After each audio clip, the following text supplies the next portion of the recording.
Mara Hayes stood in the dim glow of the setting sun, her arms wrapped tight around 3 battered moving boxes.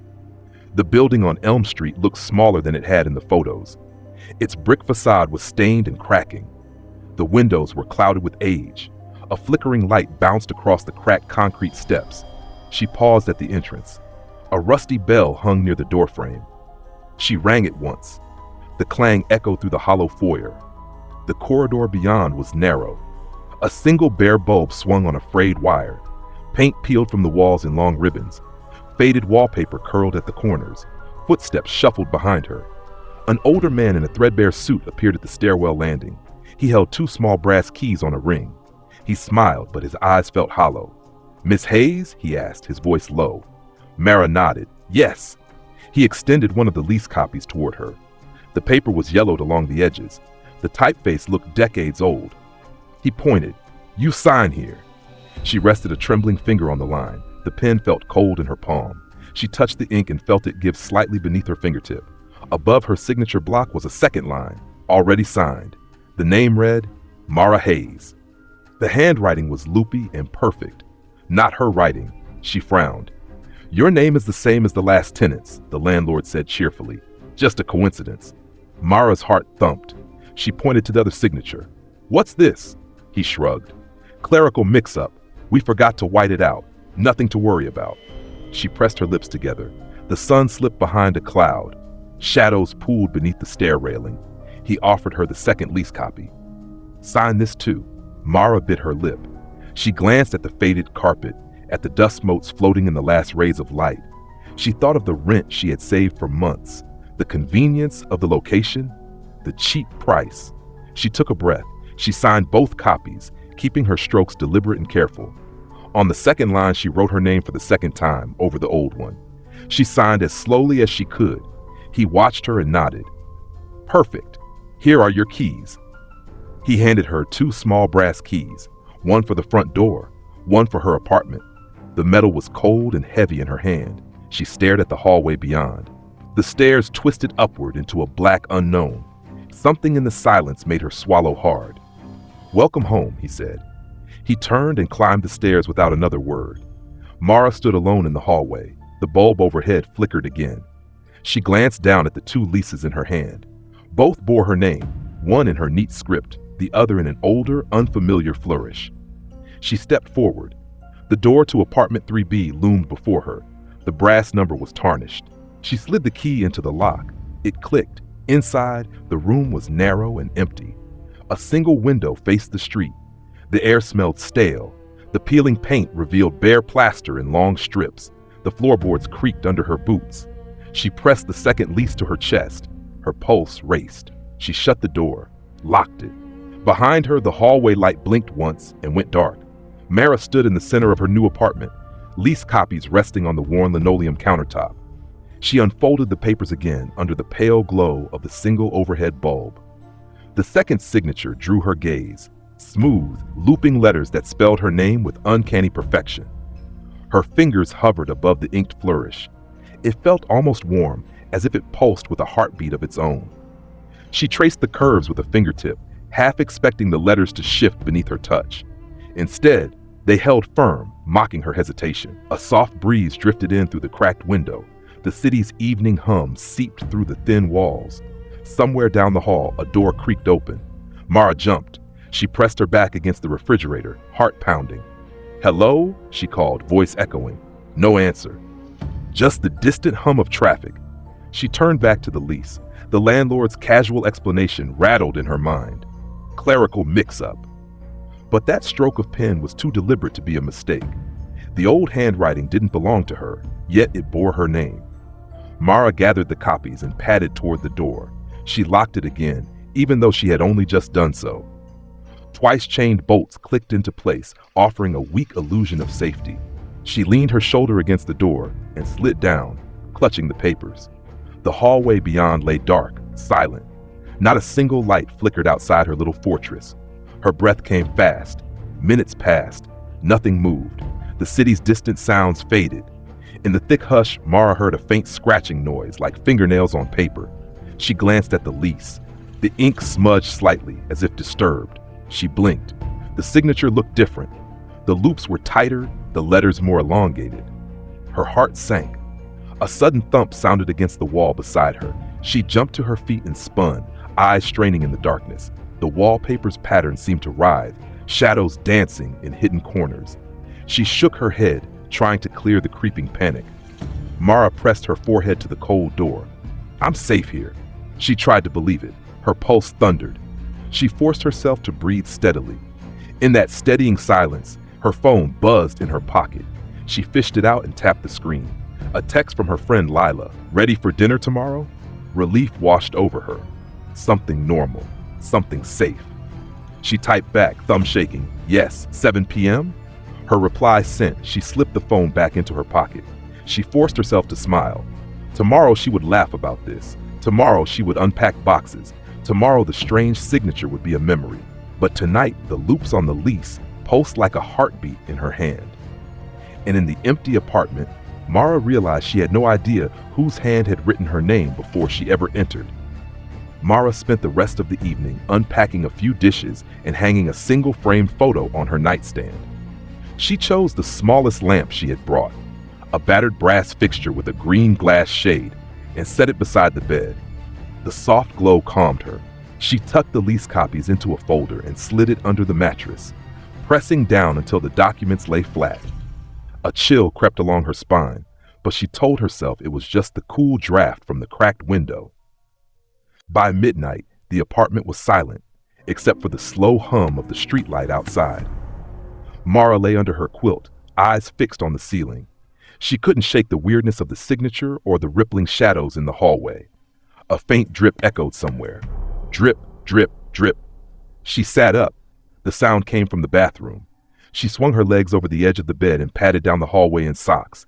The bulb overhead flickered with each step. In the bathroom, the faucet dripped steadily into the empty sink. Mara reached out and turned the tap off. She wiped her hand on her pajama pants and glanced at her reflection in the mirror. Her eyes looked tired, dark rings beneath them. She forced a small smile and turned back toward the bedroom, but froze. In the doorway stood a dark shape just beyond the threshold. It was thin and tall, its edges blurred as if smeared by paint. Mara's breath caught. She blinked. The shape remained. It didn't move. It didn't breathe. It only throbbed, an impossibly still silhouette. She swallowed hard and whispered, "Who's there?" No answer. She had only the sharp drip of the faucet and the soft hum of the old building. She blinked again. The shape was gone. Her heart thundered. She backed into the hall. The walls seemed to warp around her. She crossed her arms and pressed herself against the doorframe, trying to make sense of her racing thoughts. "It's just your mind," she told herself. "You're tired." She returned to bed and switched off the lamp. Darkness swallowed the room. She pulled the quilt up to her chin and closed her eyes, but sleep would not come. Moments or hours later, she awoke to a new sound. A soft, breathy voice whispered, "Mara." She bolted upright. The whisper was her own voice, slow, guttural, familiar. It came from the hallway, just outside her door. "Mara," it called again, almost pleading. Her pulse skittered. She reached for the lamp, fingers brushing empty space. The bulb had blown. Darkness pressed in on her. "Mara," the voice whispered again, closer now. She fumbled for her phone on the nightstand. Her fingers found the smooth glass and the screen lit in a cold blue glow. She shone it toward the door. Nothing visible moved in the hallway, just the peeling wallpaper and the scuffed floor. She gathered her courage. She slid out of bed, phone raised like a torch. She inched to the door, every step measured. The voice whispered anew, softer this time, "Come out." Mara's breath hitched. She pressed her ear to the door. Silence. Then the faint drip of the faucet resumed, steady as a heartbeat. She tore her gaze from the crack beneath the door. She would not open it. She would not answer the call. She darted back to bed, slammed the covers over her head, and squeezed her eyes shut. She imagined sunlight. She imagined the safety of Lila's apartment. She imagined tomorrow. But the voice lingered, echoing softly through the walls, "Mara," and sleep carried her away, uneasy and shallow, haunted by the first night's jitters. Dawn had not yet broken when Mara woke. Her body ached from tension. She lay still, listening. The apartment was eerily quiet. No hum of traffic, no distant sirens, just the ringing buzz of silence. She eased the quilt down and swung her legs over the side of the bed. Feet met cold floorboards. She paused. Should she check the hallway or stay hidden until sunlight? Curiosity won. Mara crept to the door. The cool metal of the doorknob bit her palm. She twisted it and eased the door open a crack.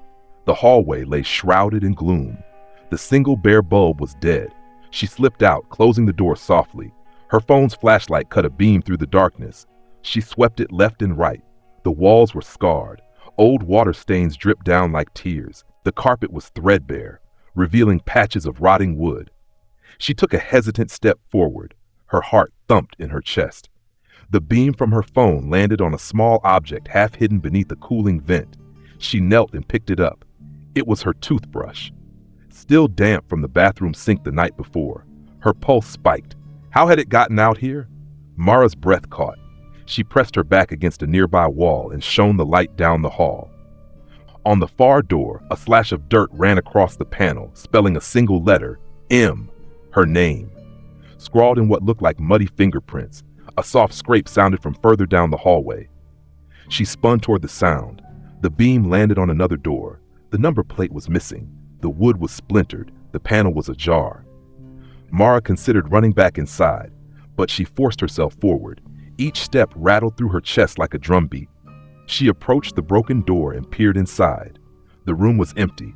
Dust motes danced in the phone's glow. A chair lay overturned in the center. Nothing else. Then the scraping came again, directly behind her. She whirled.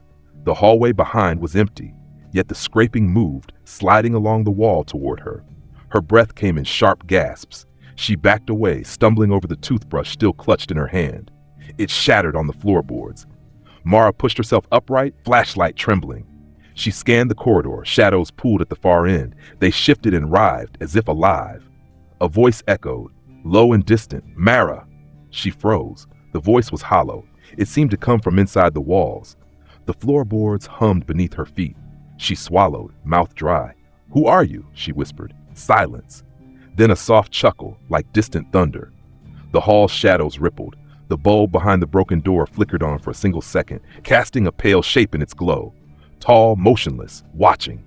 Heart pounding, Mara turned and fled. She burst through her apartment door, slamming and double locking it. She leaned against it, breathing hard, phone still in hand. The hallway outside fell silent once more. No creaks, no whispers, just the steady hum of the streetlight beyond her window. Mara dropped to the floor, sliding down the door. She pressed her forehead to its cool surface. Her breath rattled in her chest. This can't be real, she told herself. It's just a building, old and haunted by stories.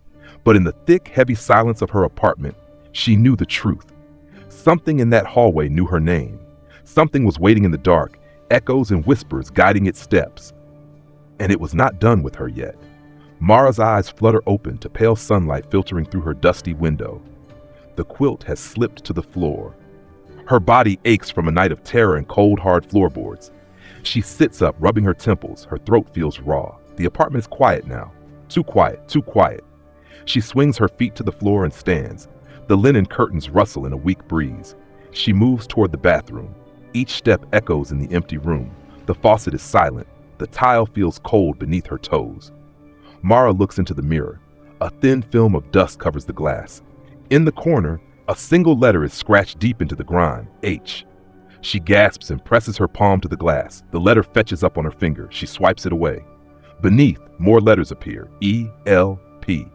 Her heart skips. Help! She stumbles back, breathing fast. Was that there before? She can't remember. She checks the sink. No drip, no footprints. Yet the words remain in the glass, etched as if by fingernails. Mara grabs a damp cloth from under the sink and wipes the mirror clean. The letters vanish. She lets out a shaky breath. She turns toward the hallway and stops short. Her toothbrush lies on the doormat outside her apartment door. She stares at the pale bristles, small droplets of condensation still clinging. I left it on the counter last night. She steps forward, her foot hovering above the brush. The hallway is bright now, lit by the morning sun streaming through a small window at the end of the corridor. Dust motes float like lazy ghosts in the light. Mara picks up the toothbrush. She feels foolish, but also afraid. Why would it end up here? She clutches it to her chest and hurries back inside. She locks the door behind her, double bolts engaging with 2 soft clicks. Back in her apartment, she sinks onto the edge of her bed, the toothbrush still in her hand. She stares at the window. The city outside hums with life. People going to work, cars passing, normalcy. She presses her forehead to the cool glass. Why me? She thinks. She glances down at the lease folder under the mattress. The evening sun slants across the floorboards. Shadows pool at the edges. Slowly, she slides off the bed and moves to the mattress. She pulls out the folder and sets it on the small table. Her fingers tremble as she opens it. Inside are the 2 copies of the lease. Both bear her name twice, once in her handwriting and the other in that perfect looping script. The signature seems to shimmer in the morning light. She closes her eyes. She wants to believe the nightmare is over, that the shadows have retreated and the whispers have stopped. But she knows better. She knows the second signature is still there, unmistakable, unfading, waiting. Mara tucks the leases back into the folder. She takes a deep breath. Today she decides she will find answers. She will learn who signed that lease before she even moved in. She stands and grabs her coat. Her reflection in the dusty window shows pale, determined eyes. Whatever lurks in the shadows outside, whatever wrote her name before she arrived, Mara Hayes will face it, and she will not run. Mara stepped out into the morning light, coat wrapped tight around her. The hallway felt smaller now, every wall closer, every shadow more menacing. She pressed the doorbell of apartment 3A. No answer. She rang again. After a long moment, the door creaked open. An elderly woman stood there, her hair silver and neatly pinned back, eyes sharp behind thick glasses. Mrs. Lung studied Mara with a wary curiosity. "Good morning," Mara said, forcing a smile. "I'm your new neighbor, Mara Hayes." Mrs. Lung's lips pressed into a thin line. Yes, I know." Mara frowned. "You know me?" The old woman tilted her head. "Your name's been the talk around here. You moved in last night." Mara's stomach clenched. "Have you heard rumors about this building?" Mrs. Lung's eyes darkened. "Rumors?" Mara nodded. "Strange noises, doors opening by themselves, tenants disappearing." Mrs. Lung drew a breath. "I've lived here 40 years. I've heard the noises. I've felt the walls shift in the night, but people disappearing. That's gossip from the younger floors." Mara peered down the corridor. No one else passed by. The neighbors kept their doors locked, their curtains drawn. "Have you ever seen something?" Mara asked quietly. Mrs. Lung glanced toward the ceiling, where the old bulb swayed in a slow arc. "I once saw a shape in the stairwell, like a shadow without a body. It stood and stared at me for a long moment. Then it vanished." Mara's pulse quickened. "Did you tell anyone?" The old woman shook her head. "Who would believe me? Everyone thinks I'm just old and forgetful." Mara folded her arms. "I found my toothbrush in the hallway this morning, and someone scratched 'help' on my mirror." Mrs. Lung's face paled. "Your mirror?" Mara nodded. "And there's a second signature on my lease. Someone signed my name before I even arrived." The elderly neighbor's breath caught. "I saw that signature once, on a ledger in the landlord's office. I thought it was a ghost story." Mara's eyes widened. "A ledger?" Mrs. Lung nodded. "Old records, names and dates, all in that same perfect handwriting. Tenants who moved in and never left." A cold knot formed in Mara's stomach. "What happened to them?" Mrs. Lung turned away, voice trembling. "I don't know. One day they were here. The next, gone. No forwarding address, no forwarding mail. Just silence." Mara clenched her fists. "I need to see those records." The old woman hesitated, then reached into her cardigan pocket and produced a tarnished key. "The landlord's office is down the hall, behind apartment 3D. The door's locked, but this opens it." Mara took the key with shaking fingers. "Thank you." Mrs. Lung nodded once, then closed her door softly. Mara stood alone in the corridor, heart pounding. She pressed her back against the wall and slid down to sit on the floor. In her hand, the brass key felt heavy. Neighbors passed silently in their apartments, peering through peepholes as she sat there. Their eyes were wary, almost fearful. Mara looked at the key again. This building holds its secrets close, she thought. But I'm ready to pry them loose. She rose and dusted off her coat. The hallway light flickered above her, and somewhere far down the corridor, she heard a faint whisper, "Mara." She swallowed and stepped forward toward apartment 3D and the answers that waited behind its locked door. Mara waited until late afternoon before leaving her apartment again. The sky was overcast, and a light drizzle tapped the pavement outside. She pulled her hood tight and headed for the public library 2 blocks away. Inside, the air smelled of old books and polished wood. She made her way to the reference desk. A bespectacled librarian guided her to the microfilm readers and a stack of bound tenant ledgers. Mara settled at a reader and fed in the first reel. The grainy footage showed the building's earliest leases from the 1970s. Tenants' names flickered across the screen, one after another.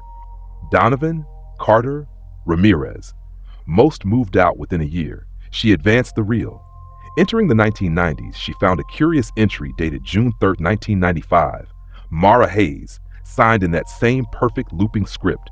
The lease term said indefinite. No move-out date, no forwarding address. Her breath caught. She lifted the glasses from her tray and rubbed her eyes. Scanned again. It was undeniably her name. She snapped a photo with her phone.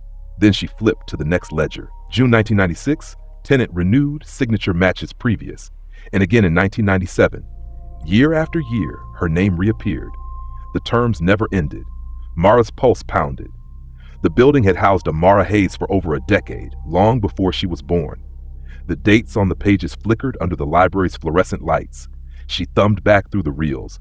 No notation of a transfer, no record of a death, just perpetual renewals. A fellow researcher at the next machine, evening her head at Mara's screen, murmured, "You've got the haunted signature." His voice was quiet, respectful. Legend says those tenants never left. They blended in. Mara's heart thundered. "Blended in?" she asked. He shrugged. "No one notices you after a while. You just become part of the walls." He tapped the edge of the microfilm reader. "Be careful." Mara thanked him, gathering her phone and sliding the reels closed. Her hands trembled. Clutching her notes, she hurried to the card catalog. She pulled file folders on old police reports, hoping for a mention of a missing tenant. A thin dossier caught her eye. Unexplained disappearances, 1990-2000. She carried it to a reading table. Inside were yellowed news clippings. A college student vanished without a trace. A young couple never heard from again. A retired teacher gone overnight, names stricken from the records. No sign of struggle. No bodies. No leads. The final clipping was a brief, almost dismissive note.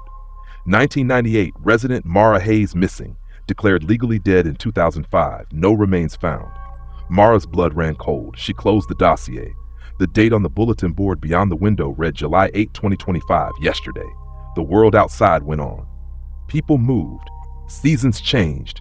Yet here was proof that a Mara Hayes had vanished in this very building.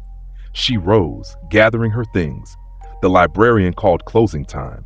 Mara tucked the photocopies into her bag and hurried into the crisp evening air.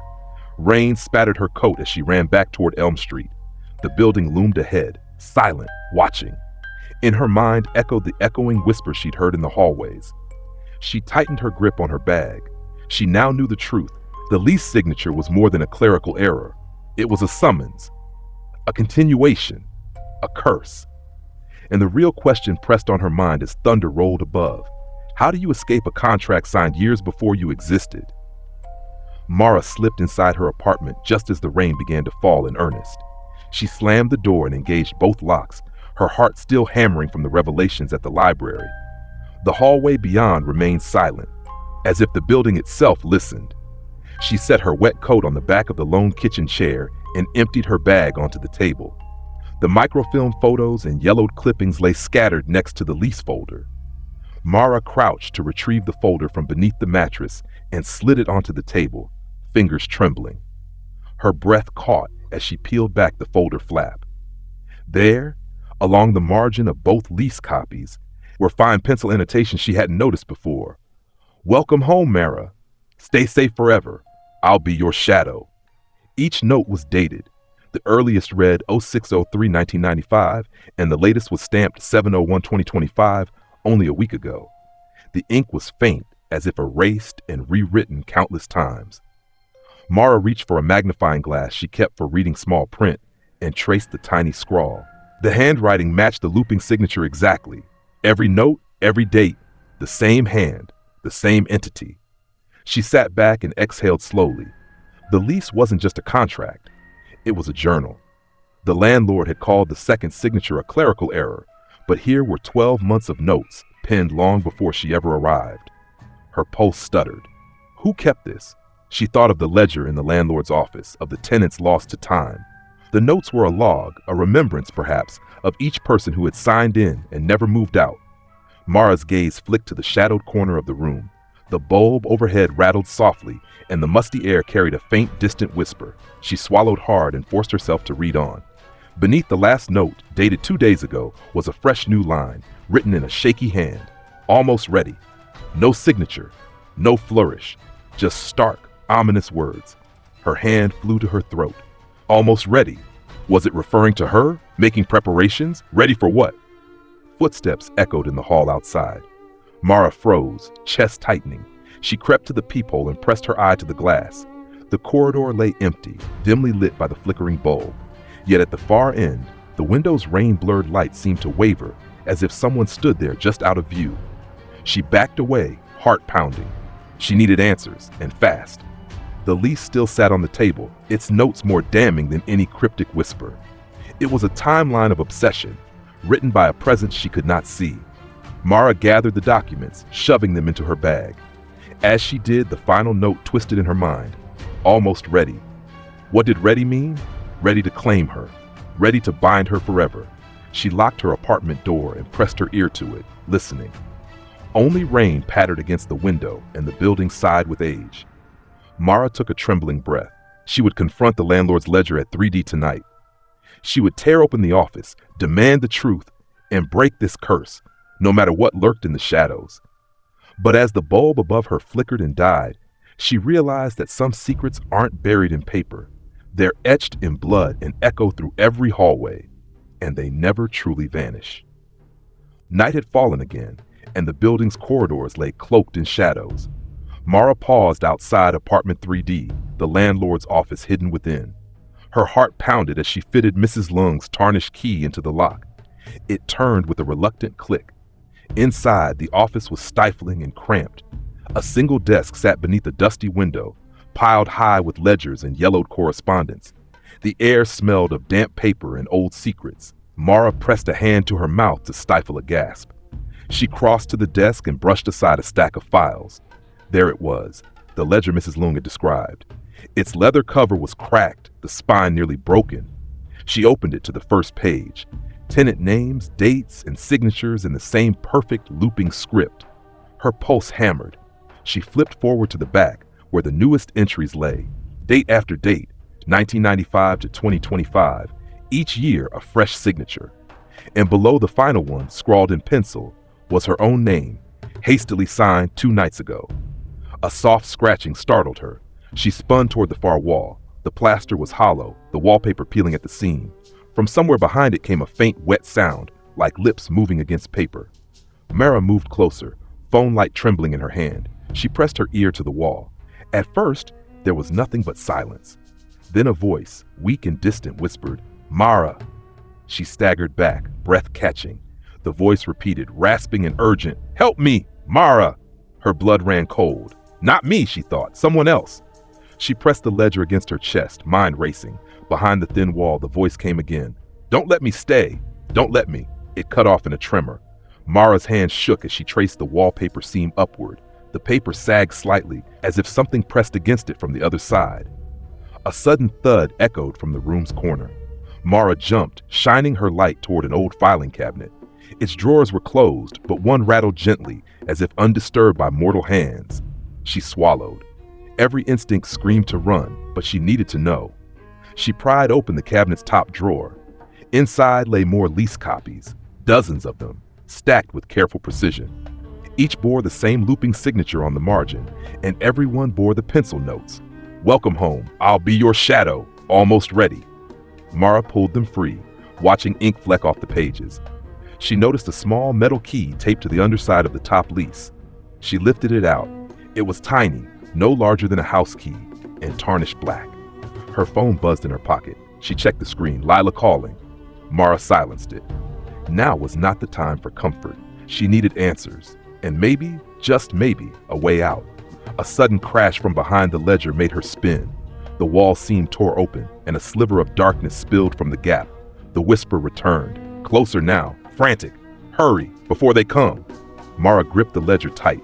She backed toward the door, mind reeling. In her other hand, she held the tiny key and the weight of every lost tenant's voice. One last glance at the ledger's open pages, and the perfectly signed names sealed her resolve. She would not become another entry in this cursed book. She would uncover the truth and escape the shadow that signed the lease. Clutching the key and the ledger, Mara fled the office into the flickering hallway, the voice behind her fading into the building's restless walls and into the memory of every tenant who had ever dared to stay.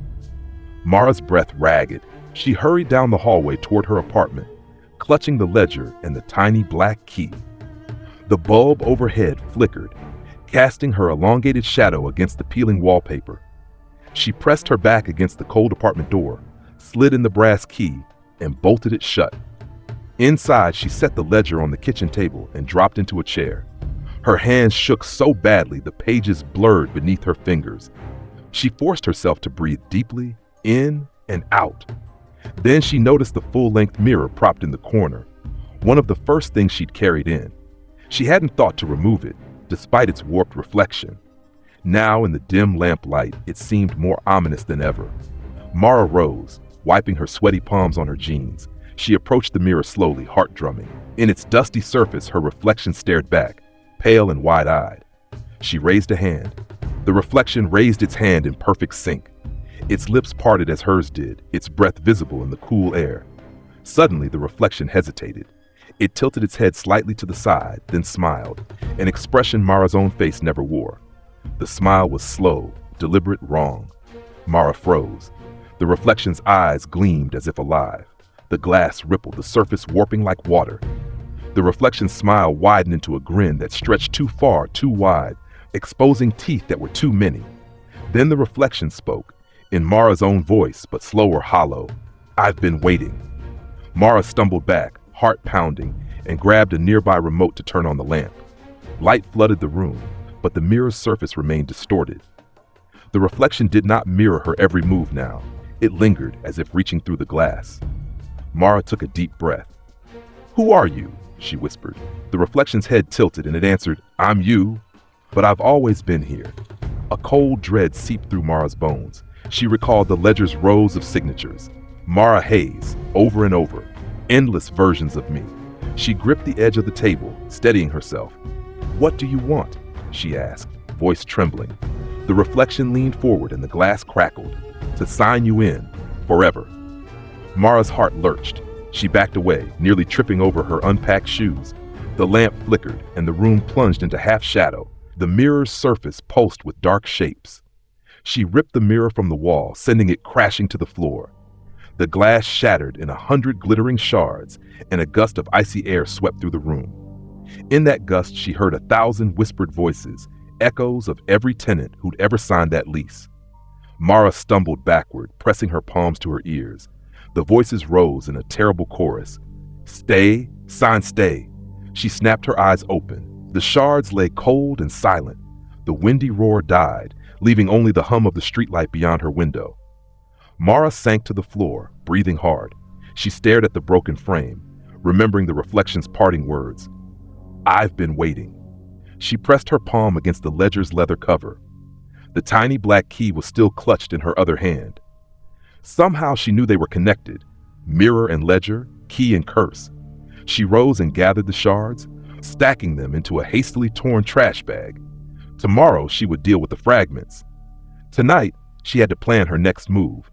Because whatever had waited in the mirror and whatever lurked behind these walls, Mara Hayes was done hiding. She would break the lease's curse, or die trying. The next morning, a pale sun filtered through the grimy window, casting long slants of light across the broken mirror shards Mara hadn't yet thrown out. They glittered faintly, moth-like quiet warnings. She sat at the table, the black key resting on her palm, the ledger spread open before her. Her coffee sat untouched. Sleep had been shallow, dreamless, and filled with distant voices humming just beneath consciousness. Her eyes drifted to the strange pencil note. Almost ready. Ready for what? She flipped through the last few pages of the ledger again. The signature Mara Hayes repeated across decades, each time written in the same elegant looping hand. Only hers from 2 nights ago looked real, shaky, human. The others were too perfect, too intentional. Then something caught her eye, a faint indentation on the inside back cover of the ledger. She tilted the book toward the light. There was a small symbol carved into the leather, 3 overlapping keys arranged in a circle, with a jagged line crossing through their center. Below it, B4. Her stomach dropped. There was no B4 apartment in the building directory. She shot up from her chair, grabbed the key, stuffed the ledger into her tote, and marched into the hallway. The corridor stretched ahead, silent as always. She descended the stairs past the ground floor. The basement door waited at the end of a narrow hall, unmarked. Dust coated the knob. With a shaking hand, she inserted the black key. It turned easily, almost too easily, and the door creaked open on rusted hinges. Cold, stagnant air rushed out to greet her. The staircase beyond descended into shadow. Concrete walls closed in and every step groaned under her weight. At the bottom, the corridor branched. The smell of mildew and damp earth hung heavy. Pipes lined the ceiling like iron veins. She followed the passage marked Service Access B.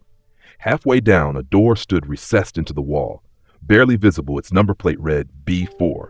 The key slid in smoothly. The door clicked open. Inside was a narrow room, windowless and silent. An old twin bed, a dresser, and a wooden desk stood against the walls, all coated in a thick layer of dust. But it was the mirror on the far side that froze her in place. It was the exact replica of the one she'd shattered.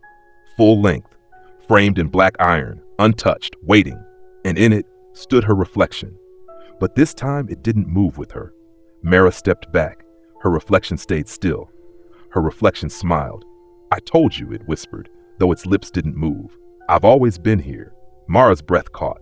Her body screamed to run, but her feet locked to the floor. The air grew colder. Behind her, the room's door slammed shut. The reflection stepped forward inside the glass. The surface rippled like water, and her double pressed its hand against the mirror from within. Mara tried the door. It wouldn't budge. The voice in the mirror said, "You signed, Mara. You invited me. This is the final room. Every version of you ends up here." "No," Mara said, shaking. "I didn't know. I didn't agree. You finished the name," it hissed. "That's enough." The mirror began to glow faintly. The ledger in her bag vibrated, pages rustling as if caught in a breeze. Mara yanked it out. The signature on the last page, her signature, was fading. Something else was being written beneath it.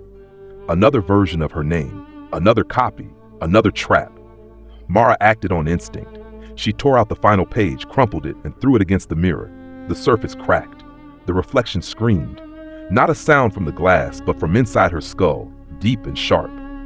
The mirror shattered. Glass exploded outward in a storm of silver. The lights overhead burst, plunging her into darkness. The floor trembled beneath her feet, and somewhere in the wall, she heard a deep, horrible groan, like the building exhaling for the first time in years. Then, silence. Mara gasped, crawling toward the door. This time it opened easily. She staggered out into the hallway, covered in dust, cuts, and trembling sweat. Behind her, room B4's door clicked softly and stayed closed. She looked down. In her hand, the torn page from the ledger. Her signature, gone. The name beneath it, half written, "Ma," but it never finished. And for the first time since she moved in, the hallway felt empty. Truly, blessedly empty. That night, exhaustion pulled Mara under before her head even hit the pillow. The broken shards of mirror lay tucked in a trash bag at her feet, but sleep felt like release. In her dreams, she stood in a room lit by a single black candle. Its flame wavered, sputtering blue and gold.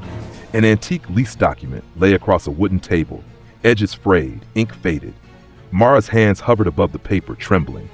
A quill appeared in her grasp, though she had not reached for it. The feathered shaft felt heavy, cold as bone. Her fingers curled around it, and she watched in horror as the tip dipped into an inkwell. A whisper drifted through the candlelit air. "Sign. Stay." Mara's hand moved of its own accord, tracing across the signature line. The ink bled into the parchment, forming her name in that looping perfect script. She opened her mouth to scream, but breath would not come. The candle flickered and multiplied. 2, 4, 100 dancing flames forming a ring around her. Their light carved giant shadows into the walls. Shadows shaped like her, but twisted and elongated. Each one raised a hand, beckoning her to join them. She tried to pull the quill away, but it clung tight. As the last loop of the S formed, the room went black. The echo of 1,000 whispers filled the void. Welcome home. Mara bolted upright. Her chest heaved. The candlelit ring vanished, but the quill's weight remained, phantom and real. She sat on the edge of her bed, drenched in sweat. Her nightgown clung to her skin. She wiped her forehead and noticed her right hand. A dark smudge of ink stained her palm. Her skin stung where the quill had pressed. No, where her hand had pressed. She flexed her fingers. The smudge deepened into a small flourish, a perfect loop like half a signature. Terror coiled in her stomach. She raced to the desk and grabbed a damp cloth. She scrubbed her palm until the skin reddened, but the ink mark held fast. A soft tapping sounded at the window, a single drop of rain against the glass. Mara jumped and spun. Outside, the streetlight's amber glow revealed nothing but the empty corridor beyond her window. Her heart pounded as she sank to the floor. Every dream, every nightmare was bleeding into her waking hours. The dream lease, the quill, the candlelight, it was all too precise, too intimate. Mara pressed her palm to her chest, tracing the loop she could not erase. Her breath steadied and her eyes met the ledger's torn pages on the desk. The last page, blank, half snatched by her own hand, lay there, waiting for the rest of her name. She knew what came next. Another midnight signing, another lease, another trap. She pressed her hand against the ledger's cover. The black key lay beside it. Tonight, she would not dream alone. And this time, she would not let her hand be guided. The rain poured harder as midnight neared. Mara sat in her apartment with every light on, surrounded by notes, the torn page from the ledger, and the black key glinting beside it. She had pored over the microfilm photos again, cross-referenced every signature, every tenant, every year. They all pointed to the same pattern. A lease signed with two names. The tenant hears the voice, a reflection appears, and eventually, they vanish. She ran her fingers over the torn lease page, the ink smear still faintly warm like it had just been written. The looping ma remained unfinished. Somehow she had interrupted the process, but not broken it. She knew now that the signature wasn't just a trick. It was a ritual, a contract with something, and she had to finish what she'd started or destroy it completely. The last note in the ledger had said, "Almost ready." Mara whispered to the empty room, "I'm ready now." The apartment trembled slightly, the shadows along the baseboards stretching. The air thickened. The lights flickered. Then, from the kitchen mirror she hadn't yet removed, the one above the sink, her reflection stepped forward. It didn't climb out of the mirror. It just stopped mimicking her. She froze. The reflection smiled, its eyes flickering black. "You came back," it said, voice hollow and dry. "You always do." Mara took a step back. "I'm not signing anything," she said. The reflection tilted its head. "You already did. The moment you moved in. The moment you thought this apartment was yours." "I tore the page," Mara snapped, holding it up. "It's not finished." The reflection's grin widened. "That's the fun of it. This place writes the rest." The lights dimmed. The room shifted. The walls began to shimmer, as if the apartment itself were just a skin stretched over something ancient and vast. Mara backed toward the hallway, but the doorknob melted into the wall. There was no exit anymore. The reflection stepped through the mirror now, not breaking the glass, just parting it like water. It dragged behind it a long shadow that pulsed like breath. Mara clenched her fists. "Why me? You carry the name," it said. "That's all we need. We keep you here, echo after echo." Mara lifted the black key. The reflection paused. She spoke louder now, her voice stronger. "This key doesn't just open doors," she said. "It locks them." The reflection's face cracked, lips splitting as if under pressure. Its body twitched. "No." She turned the key in the air. There was a low snap, like a bone breaking in the ceiling. The walls groaned. The mirror began to shake. The reflection shrieked, not aloud, but inside her head. A piercing psychic scream. Mara pressed the key to the torn lease page. "If you need me to finish it," she said, "then maybe I get to choose how it ends." She tore the page in half, and again, until only slivers remained. Then she took the lighter from the drawer and set the pieces ablaze in the kitchen sink. The ledger burst into flames on the table. The apartment screamed. Glass shattered. Lights exploded. The walls convulsed, the floor buckled, the entire building roaring like a creature in pain. And then, silence. Everything stopped. The smoke rose. The flames died out as if swallowed. The mirror above the sink was gone, nothing left but empty wall. The key fell from her hand and hit the floor with a faint metallic clink. And for the first time since she arrived, the air was still. No footsteps in the hallway, no voice whispering her name, no reflection waiting to grin. Just Mara Hayes, alone, awake, free. She sat on the floor for a long time, shaking. Outside, the rain slowed, the sky lightened to a pale gray. Dawn was coming. 2 days later, Mara stood in the middle of her apartment, a half-packed cardboard box at her feet, and took a long, final look around. The walls, once oppressive and close, now looked merely old. The shadows in the corners were still, unthreatening. The mirror was gone, really gone. No sign of where it had ever been mounted. The scorched circle in the sink where the lease had burned remained, faint and smudged, like the last memory of a fever dream. She taped up the last box and hauled it to the door.